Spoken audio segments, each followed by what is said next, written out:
అంటే ఇప్పుడు హీరోఫ్ ఆపరేషన్‌తోన Balochistan liberation army వ్యూహం రోజురోజుకి ఇంకా ఉధృతం కాబోతోందంటారా? ఖచ్చితంగా. ఇప్పుడు వాళ్ళు హీరోస్ ఉద్యమం సెకండ్ అని చెప్పేసి పేరు పెట్టుకున్నారు. గతంలో ఓపెన్ దాడులు చేశారు. ఇప్పుడేమో ఓపెన్ దాడులతో పాటు సూసైడీలు కూడా తయారు చేస్తున్నారు. గతంలో శ్రీలంక ఇదే సమస్యతో ఎదుర్కొంది ఎల్టీటీ తోటి. సూసైడల్ స్క్వాడ్ ద్వారానే దరిదాపు శ్రీలంకని గందరగోళంలో సృష్టించారు. కాబట్టి అటువంటి స్క్వాడ్స్ తయారు చేస్తే ఇబ్బంది.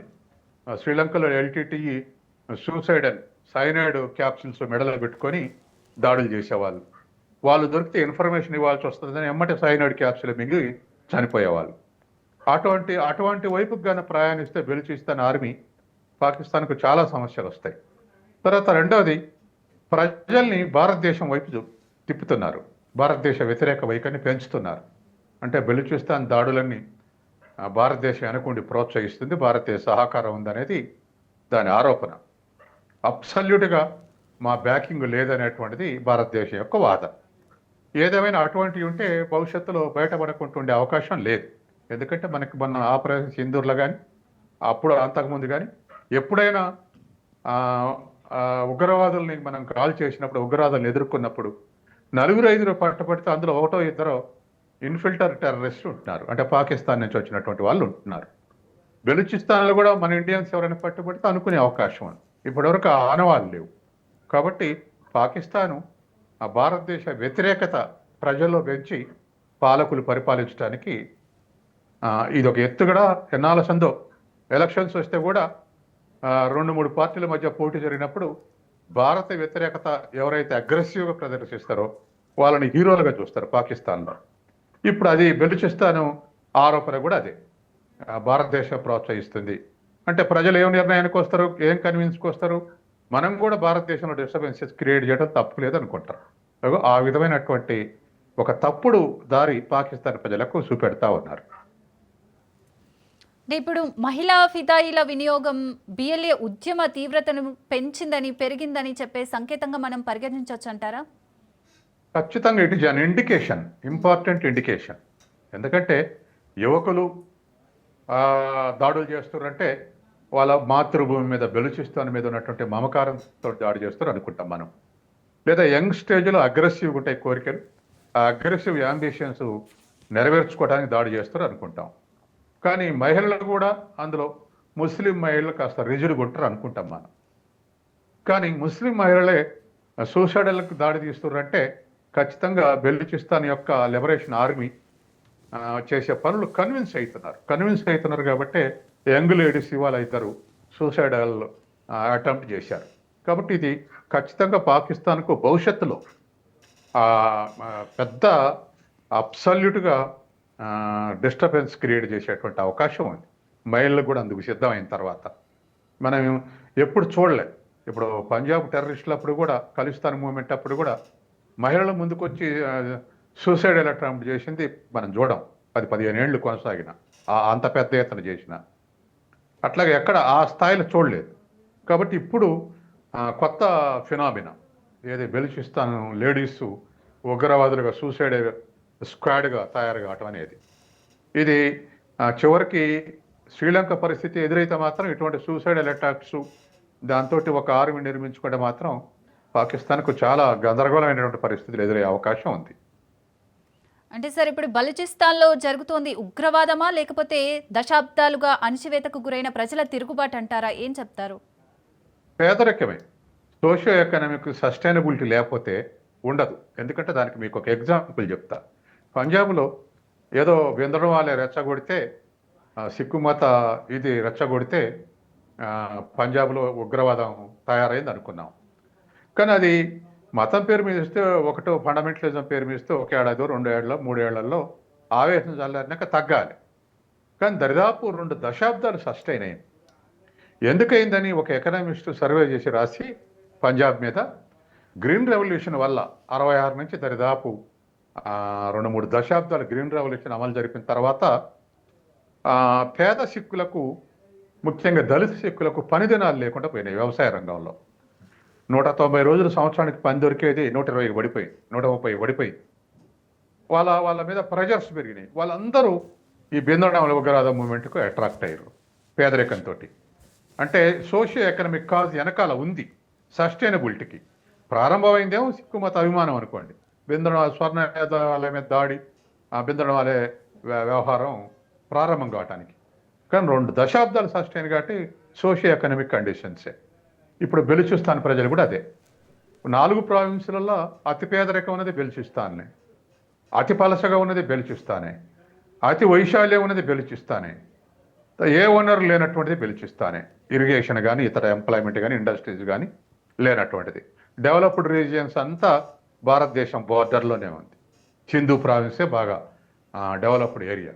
కాబట్టి అటువంటి పరిస్థితుల్లో ఎప్పుడు కూడా ఇట్లా బలహీనమైనటువంటి ఒకే దేశంలో ఉన్నా సరే బలహీనమైనటువంటి ప్రదేశాన్ని ఎంకరేజ్ కావడానికి బలమైనటువంటి వాళ్ళు ప్రాంతాల నుంచి మైగ్రేట్ అయ్యే అవకాశం ఉంది, వనరులను ఎక్స్ట్రాక్ట్ చేసే అవకాశం ఉంది, వనరుల మీద పెత్తనం చేసే అవకాశం ఉంది. ఇవన్నీ ప్రతి దేశంలో డెవలపింగ్ రీజియన్ మధ్య చూస్తున్నాం మనం. అటువంటి పరిస్థితి ఎదుర్కొంటున్నారు. కాబట్టి సహజంగానే తిరుగుబాటు తత్వం వస్తుంది. మేము మిగతా వాళ్ళు అట్లేంది, మేము ఇట్లేంది అనేటువంటి ఆలోచన వస్తుంది. తర్వాత ఇప్పుడు ఉన్నటువంటి పరిస్థితుల్లో ఇస్లాం దేశాల దరిదాపు పాపులేషన్ గ్రోత్ రేటు 2.5% ఉంది. మన దేశంలో ఇప్పుడు 0.7, 0.8 పడిపోయింది. కానీ పాకిస్తాన్లో ఇవాళ అబౌవ్ 2% గ్రోత్ రేట్ ఉంది. ఈ ప్రజలు బాగా పెరిగేటువంటి అవకాశం ఉంది, జనాభా సంఖ్య. దాంతో దానికి కావాల్సినటువంటి ఉపాధి కల్పించడం, ఉద్యోగిత కల్పించడం, ఇండస్ట్రియలైజేషన్ చేయటం, ఇవన్నీ పెద్ద సమస్యలే. మరి ఫారిన్ క్యాపిటల్ రావాలని చూస్తారు, విదేశీ పెట్టుబడులు వచ్చి దేశాన్ని అభివృద్ధి అని చూస్తారు. కానీ ఇవాళ ఉన్నటువంటి పరిస్థితుల్లో law and order is a pre requisite for development. అభివృద్ధికి లా అండ్ ఆర్డర్, శాంతి భద్రత అనేది ప్రీ రిక్విజిట్. అది ఫస్ట్ ఉండాల్సినటువంటి అంశం. ఎక్కడైతే లా అండ్ ఆర్డర్, శాంతి భద్రత లేవో అక్కడికి ఫారిన్ క్యాపిటల్ వెళ్ళదు. ఏ దేశంలో అయినా, పాకిస్తాన్ కాదు, ఏ దేశంలో అయినా. ఇప్పుడు మనం కాశ్మీర్ ఎందుకు వరి అవుతున్నాం ఉగ్రవాద చర్యలతోటి? టూరిజం దానికి ప్రధానమైనటువంటి వనరు. ఆ టూరిజం దెబ్బతింటుంది.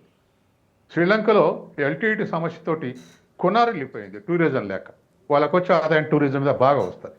కాబట్టి ఎక్కడ డిస్టర్బెన్స్ ఉంటే అక్కడికి ఫారిన్ క్యాపిటల్ రాదు, ఫారినర్స్ రారు. కాబట్టి పాకిస్తాన్కు ఫారిన్ ఇన్వెస్ట్మెంట్ రావటం అనేది చాలా కష్టమైనటువంటి విషయం. గేమ్స్ అండ్ స్పోర్ట్స్ ఆడటానికే ఇతర దేశాల ప్లేయర్స్ పంపేయాలంటే భయపడతారు. కాబట్టి క్యాపిటల్ ఎట్లా పోతుంది? ఏదైనా ఉంటే వనరులు ఎక్స్ట్రాక్ట్ చేసుకొని పోతారేం కానీ రా మెటీరియల్స్ని అక్కడొచ్చి ఇండస్ట్రీ పెట్టి మేము డెవలప్ చేస్తామనే స్థితి లేదు. కాబట్టి అన్ని విధాల పాకిస్తాన్ ఇటువంటి పరిస్థితుల్లో క్రైసిస్లో కూరుకుపోతుంది, రోజు కూరుకుపోతుంది. సార్, ఇప్పుడు దశాబ్దాలుగా మానవ హక్కుల ఉల్లంఘన జరుగుతున్నా కూడా పాక్ ప్రభుత్వం ఎందుకు మౌనంగా ఉందంటారు? ఈ బిఎల్ఏ ఉద్యమానికి ప్రజల మద్దతు ఎంతవరకు ఉందంటారు? ఇప్పుడు పాకిస్తాన్లో ఉన్నది డెమోక్రటిక్ గవర్నమెంట్ కాదు, ఆటోక్రటిక్ గవర్నమెంట్. ఏ గవర్నమెంట్ ఉన్నా అణిచివేయడం తప్ప సమస్యలు పరిష్కరించేది లేదు, పార్లమెంట్లో చర్చించేది లేదు. ఇటువంటి పరిస్థితుల్లో అన్ని ప్రాంతాలు సమానంగా అభివృద్ధి చెందే అవకాశం లేదు. లేదా ప్రజాస్వామ్య ప్రక్రియ లేకపోతే ప్రజలు కూడా సమాధాన పడరు. ఏదైనా విషయం చర్చించి కొంత శాతం చేసి ఇంకొంత శాతం చేయగలమని ప్రజల్లో ఒక కాన్ఫిడెన్స్ బిల్డప్ చేస్తే ఇటువంటి సమస్య రాదు. కానీ అట్లా కాకుండా అణిచివేయటమే దారి ఎన్నుకుంటే అది ఇప్పుడు సాధ్యమయ్యేటువంటి పని కాదు. జనరేషన్స్ టుగెదర్ దాంట్లో సస్టైన్ అయితేనే ఉంటారు. ఒక జనరేషన్ తర్వాత ఇంకో జనరేషను దాంట్లో లీనమైతేనే ఉన్నారు బెలుచిస్తాన్ మూమెంట్లో.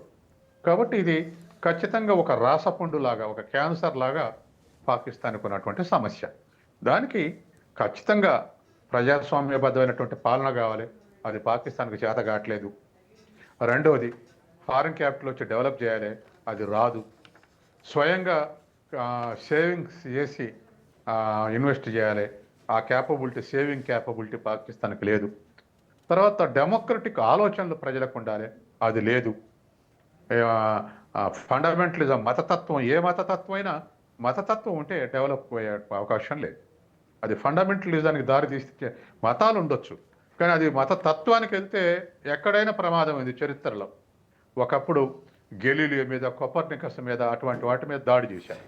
కానీ ఇండస్ట్రియల్ రెవల్యూషన్ వచ్చినాక యూరోప్ మొత్తం కూడా అరే సైన్స్ మీద దాడి చేయొద్దు, ప్రోగ్రెసివ్ ఆలోచనల మీద దాడి చేయొద్దు అనేటువంటి నిర్ణయానికి వచ్చి యూరోప్ మొత్తం మంది ఎక్కడైతే దాడి చేసారో వాళ్ళే అడ్వాన్స్గా డెవలప్ అయ్యారు. డెవలప్ అయినాక ఫండమెంటలిజం ఉండకూడదు, మతం ఉండొచ్చు కానీ మత తత్వం ఉండకూడదు అనేటువంటిది వాళ్ళని చూస్తే మనకు అర్థమవుతుంది. చాలా దేశాల్లో మేము ఇస్లామిక్ కంట్రీనో మేము మరో మత కంట్రీ అనే దగ్గర ఏమైనా ప్రశాంతం కంటే లేదు. అన్ని దేశాల షియా సున్నీల మధ్య వైరుధ్యాలు ఉన్నాయి. ఇంకా ఇతర మతాల దగ్గర కూడా అట్లాగే వైరుధ్యాలు ఉన్నాయి. ఆ ప్రోగ్రెసివ్ ఆలోచనలు అణిచివేస్తే ఆ దేశం అట్నే అయింది. పాకిస్తాన్ మనకున్నటువంటి డిఫరెన్స్ ఈ 70 ఏళ్ళ కనపడుతుంది. అట్లా మనం అంతా సెక్యులర్ ట్రెండ్స్ను డెవలప్ చేసుకున్నాం. ఏ మతం ఉన్నా గౌరవించటం, ఏ సైన్స్ ఆలోచనలు ఉన్నా, ఏ ప్రోగ్రెస్ ఆలోచనలు ఉన్నా గౌరవించటం, మ్యూచువల్ అండర్స్టాండింగ్ తోటి ముందుకు పోవటం. ఏదో కొన్ని డిస్టర్బెన్స్ మన దేశంలో క్యాస్ట్ రిలీజియన్ ఉండా అవి మినిమం ఉన్నాయి. కానీ పాకిస్తాన్లో అదే తత్వంతో ఉండటంతో వాళ్ళ దాని నుంచి పక్కా జరగలేకపోతుంది. అసలు వాళ్ళని వాళ్ళు పరిపాలించుకోలేకపోతారు. అమెరికా మున్నీరు గైడెన్స్ ఇస్తుంది, రెండో వైపు ప్రభుత్వానికే ఉగ్రవాద గ్రూపులు గైడెన్స్ ఇస్తున్నాయి. ఇవాళ మిలిటరీ ఉగ్రవాదుల గ్రూపులు కానేటట్లేదు, తర్వాత రాజకీయ పార్టీలు ఏమో సైన్యాన్ని కాదనేటట్లేదు, కాదని పరిపాలించే స్థితి లేదు. అదొక విషస్ సర్కిల్లో ఇవాళ పాకిస్తాన్ ఉంది. సరే, ఇప్పుడు బలూచ్ శక్తులకు భారత్ మద్దతు ఇస్తోంది అని చెప్పి భారత్ పైన ఆరోపణలు చేయడం ఎంతవరకు సమంజసం అంటారు? అసలు సమస్య నుంచి దాయాది తప్పించుకోవడానికి ఎత్తుగడ వేసింది అనుకోవచ్చా? ఏం చెప్తారు?